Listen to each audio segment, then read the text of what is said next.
সুফিয়ানে সৌরি রহমতুল্লাহ আলাইহি আলী রাদিয়াল্লাহু তাআলা আনহুর ছাত্র ছিলেন। তো ওনাকে স্বপ্নে দেখানো হয়েছে যে আমার একজন ওলি মারা গেছে, তোমাকে জানাজা পড়াইতে হবে। তো সুফিয়ানে সৌরি রহমতুল্লাহ আলাইহি ভাবতে ছিলেন যে লোকটা এরকম কি আমল করত যে স্বপ্নে আমাকে নির্দেশ দেওয়া হইলো এর জানাজা পড়ার জন্য। তো এলাকায় যে জিজ্ঞাসা করছে, ভাই লোকটা কি কাজ করত, তার ইবাদত বন্দিগি কিরকম ছিল? তো সবাই এক বাক্যে বলতেছিল সাধারণ লোক ছিল, তেমন কোনো উল্লেখযোগ্য না ব্যক্তিত্ব ছিল না আমল সামল ছিল। তো সুফিয়ানে সৌরি রহমতুল্লাহ আলাইহি ভাবতে ছিলেন যে এলাকার মানুষ থেকে তথ্য পাওয়া যাবে না, আচ্ছা বাড়িতে জিজ্ঞাসা করি। তো বাড়ি যে জিজ্ঞাসা করছে লোকটা কি আমল করত, তো বলছে না সাধারণ ছিল। তো উনি একটু নৈরাশ হয়ে ভাবতে ছিলেন যে বাড়িওয়ালাদের থেকেও পাইলাম না, আচ্ছা দেখি গোপন ভাবে আর স্ত্রীর থেকে কোনো খবর নেওয়া যায় কিনা। অনেক কিছু থাকে যেটা জামাই বউই জানে আর কেউ জানে না, ঠিক না? তো স্ত্রীকে যখন জিজ্ঞাসা করছে, বলছে লোকটা তো ছিল সাধারণ কিন্তু তার একটা আমল ছিল। বলছে সেটা কি? কোরআন পড়তে জানতো না, কিন্তু ডেলি কোরআনকে নিত আর পৃষ্ঠা উল্টাইতে থাকতো আর চোখের পানি ঝরাইতে থাকতো আর বলতে থাকতো হাদা কালাম রব্বি, এটা আমার রবের কালাম। তো সুফিয়ানে সৌরি রহমতুল্লাহ আলাইহি চিৎকার দিয়াতে বলতেছিলেন ওয়াল্লাহি হাদা হুয়া, এটাই ওইটা। এটার কারণেই তার এই এত বড় মর্যাদা যে আমাকে স্বপ্নে দেখানো হয়েছে যে আর জানাজা পড়াই। মেরে দোস্ত, আমরা চলে যাব, সবাই চলে যাব। দুনিয়াওয়ালারা আমাদের সাথে সম্পর্ক ছিন্ন করে দিবে আর সম্পর্ক ছিন্ন হয়ে যাবে। আসেন আসেন, সুযোগ এখনো হাতের নাগালে আছে। যেই সম্পর্কগুলো আমাদের জীবনে আখেরাতের জীবনে কোনোদিন বিচ্ছেদ ঘটবে না, দুই চারটা জানি আর একটার সাথে হইলেও নিজের সম্পর্ক গড়ি, মনে প্রাণে গড়ি। আমি সবাইকে বলতেছি, কিন্তু যুবকদেরকেও বলতেছি, আপনাদেরকেও বলতেছি। যদি আওয়াজ মা বোনদের কানে যায় তো তাদেরকেও বলতেছি, একটা এরকম সম্পর্ক গড়ি যেটা কোনোদিন আমার সাথে বিচ্ছেদ না ঘটে। এই উম্মত কিন্তু আল্লাহর বড় লাডলা উম্মত। লাডলা বোঝেন? আরে লাডলা বোঝেন কি? ডাকায়েরা তো লাডলা বোঝার কথা, ঠিক না? হ্যাঁ, কি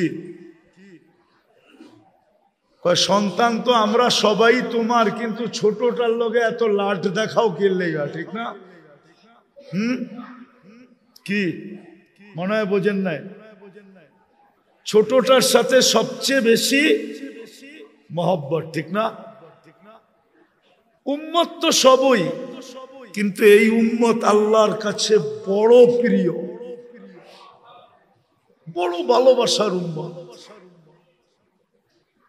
কতটুক? এতটুক বলি যে এর উপরে আল্লাহর কাছে ভালোবাসার কোনো স্তর নাই। এতটুক ভালোবাসার উম্মত। আরেকটা উদাহরণ দিলে বুঝে আসবে। আচ্ছা বলেন তো, যে সবাই শেষে খায় ও কি নিয়ে বসে? মনে হয় বুঝাইতে পারি না। ঘরে সবাই শেষে যে খায় সে কি নিয়ে বসে? পাতিলা নিয়ে বসে। আর তো কেউ নাই, ঠিক না? কি পাতিল লইয়া বসে। আল্লাহর ভালোবাসার পাতিল পুরাটা আমাদেরকে দিয়া দিছে। না আমাদের পরে তো উম্মত নাই, আমাদের পরে তো কাকে দিবে ওই পাতিল? ভালোবাসার পাতিল আমাদেরকে দিয়া দিছে। এই উম্মত বড় ভালোবাসার উম্মত, বড় ভালোবাসার উম্মত, বড় ভালোবাসার উম্মত। এই জন্য এই উম্মতকে ছোট ছোট আমলে পার করাবে, ছোট ছোট সম্পর্কে উম্মত পার হয়ে যাবে। কি ছোট ছোট সম্পর্কে, ছোট ছোট সম্পর্কে পার হয়ে যাবে। একটা হাদিস দেখাই, গরম তো এখনো শুরু হয় না, ঠিক না? এই রোডেও যারা চা বিক্রি করে সবার চার দোকানের সামনে পানি রাখা থাকে, ঠিক না? ঝাড় রাখা থাকে, ঝাড়, ঠিক না? প্রচন্ড গরমের দিন কেউ আসলো আর জারের থেকে এক গ্লাস খায়া চলে গেল, ঠিক না? তেমন কিছু বলে না, বলে নাকি? তো কিয়ামতের দিন যখন হিসাব কিতাব চলবে, যে পানি পান করছে ও যদি জান্নাতি হয় আর দোকানদার যদি জাহান্নামী হয়, তা আল্লাহ দোকানদারকে কানে কানে বইলা দিবে যে ওই যে যাইতেছে তোমার দোকান থেকে এক গ্লাস পানি খাইছিল, আজকে বদলার দিন, ওরে ধরো। তো ছুইটা যায় ধরবে যে ভাই তুই আমার বদলা দিয়া যা। কয় কিসের? আমার দোকান থেকে এক গ্লাস পানি খাইছিলা তুমি। কারে তোরে তো চিনি না বেটা, আবার কবে খাইলাম? চিনি তো না, কবে খাইলাম? তা আল্লাহ পুরা চিত্রটা সামনে তুলা ধরবে। তো চিত্র দেখা ওর মনে উঠবে, হ্যাঁ খুব পিপাসিত ছিলাম, গরম অনেক ছিল, খায়া তো ফেলছি। তোর মনে উঠবে, তখন বলবে বদলা দিয়া যাও, চলো আল্লাহর কাছে, নিয়ে যাবে আল্লাহর কাছে। আল্লাহ বলবে বদলা দাও, বদলা দাও। তো বলবে আল্লাহ আপনার মেহেরবানিতে তো আমি জান্নাতে যাইতেছি, আমি আর বদলা কোত্থেকে দিব? আল্লাহ বলবে ঠিক আছে, তাইলে তুমি তোমার ভাইয়ের হাত ধরো। তো হাত ধরবে, তো আল্লাহ বলবে যাও তোমাকেও জান্নাত দিয়ে দিলাম। লাডলা উম্মত, লাডলা, পুরা ভালোবাসার পাতিল দিয়া দিছেন।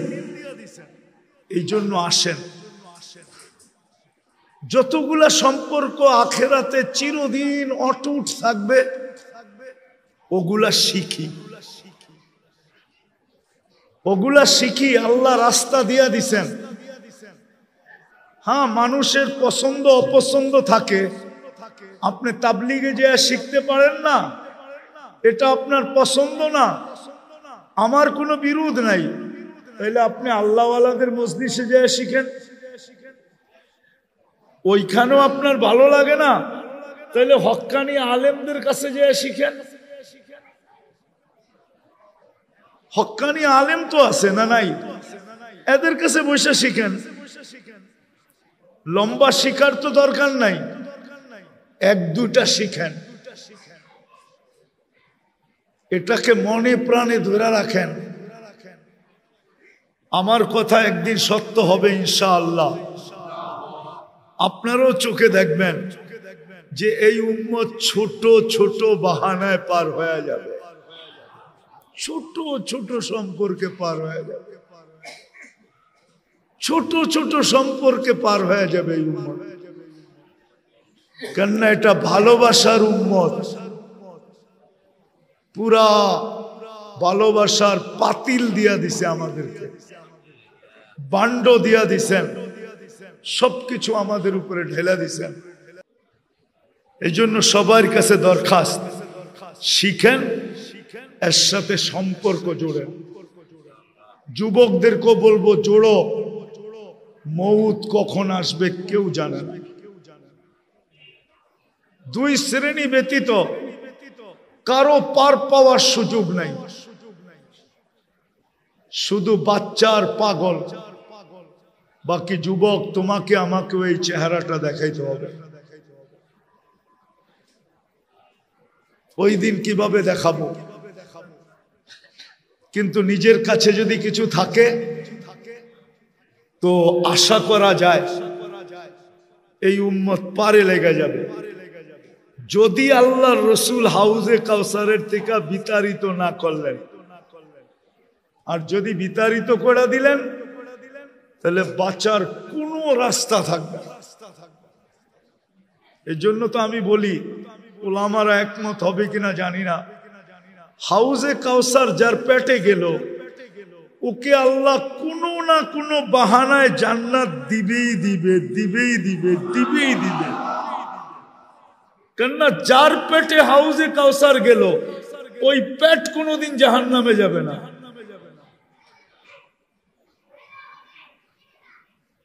কাহিনী মনে উঠলো এই জন্য বলতেছি, আমাদের মুরব্বী ছিলেন সাইদ খান সাহেব রহমতুল্লাহ আলাইহি। তো উনি কয়েকদিন পর পরই সুদানে যেতেন। তো সুদানিরা ওনাকে জিজ্ঞাসা করতেন, হযরত আপনি কয়েকদিন পর পর সুদান আসেন কেন? তাবলিগের বহুত বড় মুরব্বী, উলামারা চিনে সাইদ খান সাহেব রহমতুল্লাহ আলাইহিকে, ইলিয়াস রহমতুল্লাহ আলাইহির সাথী।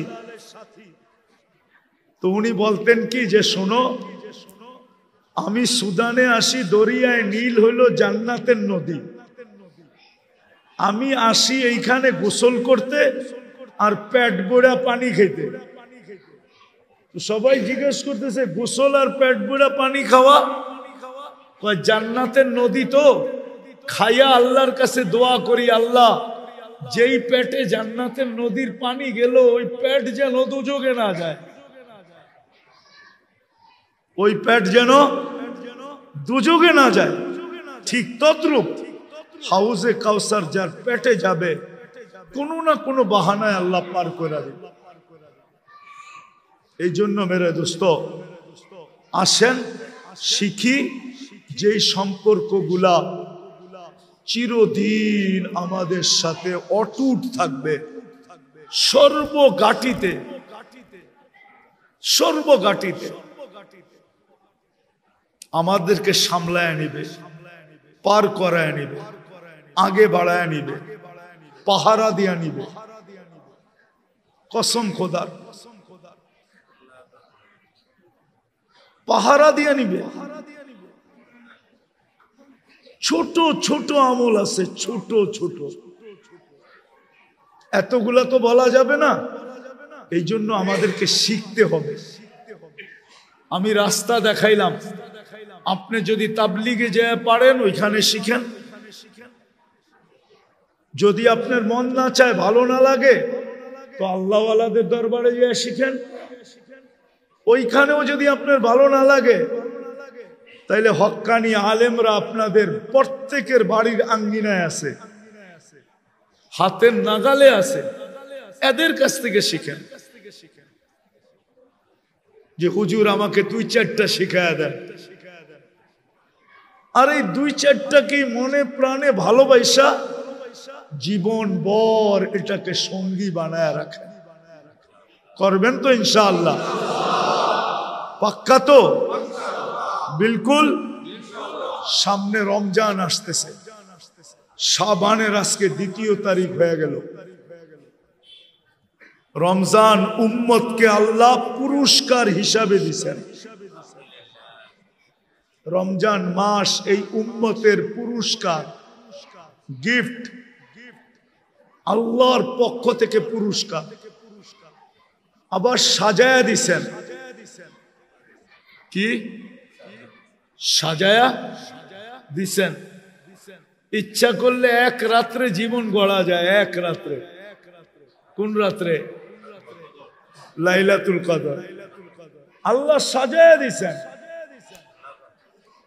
কেমন সাজাইছেন 2-1টা দেখেন। রমজানের যেই তসবিহ আপনি পড়বেন এটা 1 লাখ লেখা হবে। একবার পড়লে 1 লাখ। একবার পড়লে 1000, একবার পড়লে কলেমা 70 বার পড়লে, দুরূদ 70 বার পড়লে, 100 বার পড়লে। আরে মিয়া গাট্টি কত বড় করবেন, করেন না? কত বড় করবেন গাট্টি, করেন না? একবার ইয়াসিন পড়বেন কত? রমজানের বাইরেই তো 10 খতম।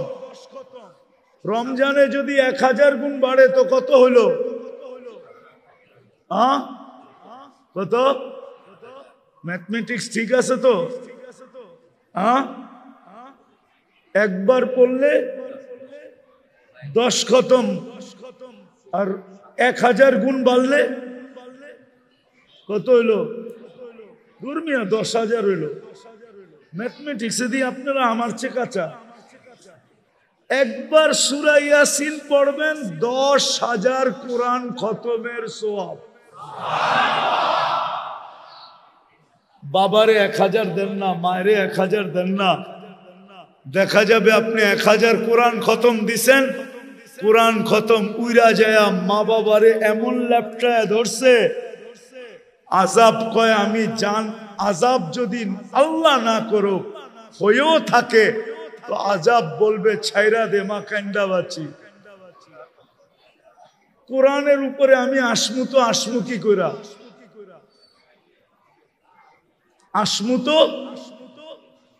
আসমু কি কইরা? 10,000 আসমু কি কইরা?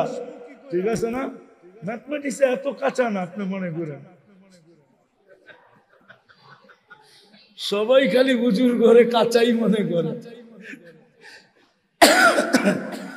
দিয়া দেন না, একবার পড়া 1000 মায়েরে দেন, 1000 বাবারে দেন, 1000 অমুক রে দেন, 1000 তমুক রে দেন, দেন না? উচিত তো ছিল রমজান মাসটা পুরা ইবাদতের জন্য লাগায় দেওয়া। আফসোস তো এখানেই লাগে। শুধু আমি আফসোস করতেছি না, মনে হয় আল্লাহর রসুলও রওজায় আফসোস করে যে হায় আমার উম্মত, আমি আল্লাহর কাছ থেকে এত কিছু সাজানো এক রমজান উম্মতকে উপহার আইনা দিলাম, হায় আমার উম্মত দেখি দোকানে বসে আছে। ও মেরে দোস্ত, করোনার সময় কামান নাই, মরে গেছেন। বলেন কি এইখানে করোনার সময় কয়জন কামাইছেন? দোলাই খাল কি খোলা ছিল লকডাউনে? আমরা মনে হয় উয়ারি দেখি নাই। বাঁশের বেড়া দিতে দিতে কি করছে? আপনি বলবেন লকডাউন আছিল, আপনি বাইরে এলেন কেমনে? ঠিক না? কি আপনাকে উয়ারি প্রত্যেকটা রোডের ভিতরে বাঁশ দিয়া বাঁধে নাই?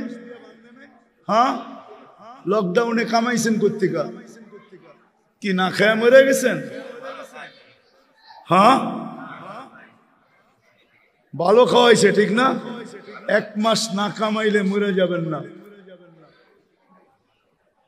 হইতে পারে এর পরের মাসে এমন কামাই দিব, এমন কামাই দিব। আমি একটা সত্য কথা আপনাদেরকে বলি, আপনারা তাঁতিবাজার দিয়া যান না, দেখেন না সবাই গদির ভিতরে সারাদিন বয়া থাকে। আমরা মাঝে মাঝে শুনি দোকান থেকে, রিক্সার থেকে কয় এরা কি বেচে, কিচ্ছুই তো দেখা যায় না, কোনো কাস্টমারও তো নাই, এরা করেটা কি? মাঝে মাঝে দোকানতে বয়ে বয়ে শুনি আর মুস্কি মুস্কি হাসি। আসলেও সত্য, আসলেও। কিন্তু আল্লাহ মাসে 2-1 দিন এত দেয়, এরকম দেয় যে 1 মাসেরটা হইয়া 2 মাসেরটা হইয়া 3 মাসেরটা হইয়া যায়। কেননা ব্যবসা হইল অপেক্ষার রিজিক। কি অপেক্ষার? না কাস্টমাররে ফোন করে আনেন? হ্যাঁ, কত মাল তো আপনার কাছ থেকে বিলকুল কমপ্লিট করে ফেলছে, ভাই আপনার তিনিমু একটু পরে কি বুঝা জানি একটা হাসি দিয়ে গুলো, ভাই আসলে তো নিতাম, কোয়ালিটিটা জানি কেমন কেমন মনে হয় না, ভাই রাখেন একটু দেখালই। ঠিক আছে না? কি মনটা ভাঙছে না ভাঙে নাই? হ্যাঁ, মনে হয় প্লেট উপর থেকে ফালাইলো এত টুকরা হইতো না যত টুকরা মনটা হয়ে গেছে, ঠিক না? কি বুঝাইতে পারলাম? 1 ঘন্টা পরে আবার ঘুরে আইছে, ভাই মালটা কই? এখন আপনি একটা প্যাচ মারলেন, ভাই মালটা তো গেছে গা, ওই দামে তো দিতে পারবো না, মালটা তো গেছে গা। যদি নিতে চান ওরমই একটা আছে, কিন্তু আরো টাকা বেশি দিতে হবে। তো বেশি দিয়া নেয় না নেয় না? হ্যাঁ, ওরে বাইর করলো কে, আবার আনলো কে? আপনি যদি 1 মাস না কামান মরে যাবেন। আরে যান, দুনিয়ার বহুত দেশ আছে রমজানে কামায় না। আসেন আমরা এবার অঙ্গীকার করি, কামাইলো সীমিত সময়, যে সকালে যাব, জোহর পয়রা অফ, জোহরের পরের থেকে পুরাটা সময় আল্লাহকে দিয়া দিব। কি পারবেন? হ্যাঁ, চেষ্টা করে দেখেন।